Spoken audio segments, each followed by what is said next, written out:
உனக்கு ஒரு மாப்பிள்ளை பார்க்குறேன், நீ அவனை கல்யாணம் பண்ணிக்கோ. இந்த கருமெல்லாம் ஒரு மாசத்துல சரியாயிடும், புரியுதா? ஏங்க அவ பைத்தியக்காரி மாதிரி பேசிட்டு இருக்கா, நீ அவளுக்கு சப்போர்ட் பண்ணிக்கிட்டு.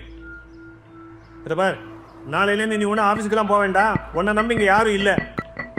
வந்துட்டா ஊர் முன்னாடி மானத்தை நான். நிறுத்துங்கப்பா. உங்க மரியாதை தயவு செஞ்சு நீங்களே காப்பாத்திக்கோங்க. ஏய் என்னடி அப்பாவை மரியாதை இல்லாம? படிக்க வச்சேனா எனக்காச்சும் செக்ஸ் எஜுகேஷன் பத்தி சொல்லி கொடுத்துருக்கீங்களா? அட்லீஸ்ட் உங்களுக்காச்சும் அது என்னன்னு தெரியுமா?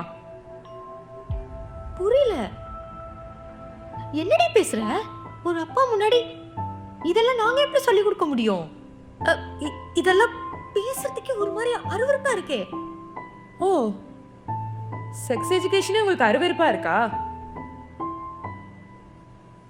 நீங்களும் சொல்லி தர மாட்டீங்க, நாங்களும் தெரிஞ்சுக்கலாம்னா மூடி வச்சு ஸ்கூல் போற வரைக்கும் ஒண்ணுமே தெரியாம வளர்த்துட்டீங்க. எனக்கு யார் வேலையுமே இன்ட்ரெஸ்ட் வரல. எனக்கு இது பிடிக்கலையா?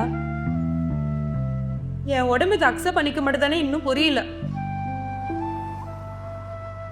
நிறைய பயம், இன்செக்யூரிட்டிஸ்,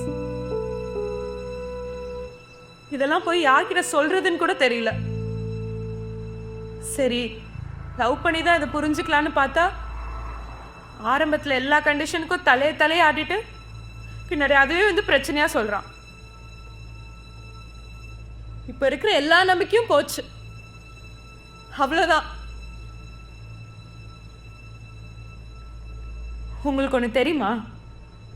உங்களுக்கு தெரிஞ்சதெல்லாம் ஜெண்டர்னா ஆண் பெண் திருநங்கை அவ்வளவுதானே.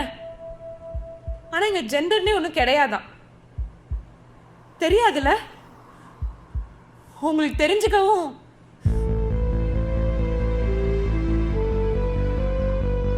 உங்களுக்கு உங்க புள்ள முக்கியம் இல்ல, அவ ஃபீலிங்ஸ் முக்கியம் இல்ல. ஆனா ஊர் என்ன சொல்லிடும் உங்களுக்கு பெருசா போச்சுல. ஆச்சி அதிரசமா விடுங்க, கையில தட்டி சூடான எண்ணெயில பொரிச்சா அதிரசம் ரெடி.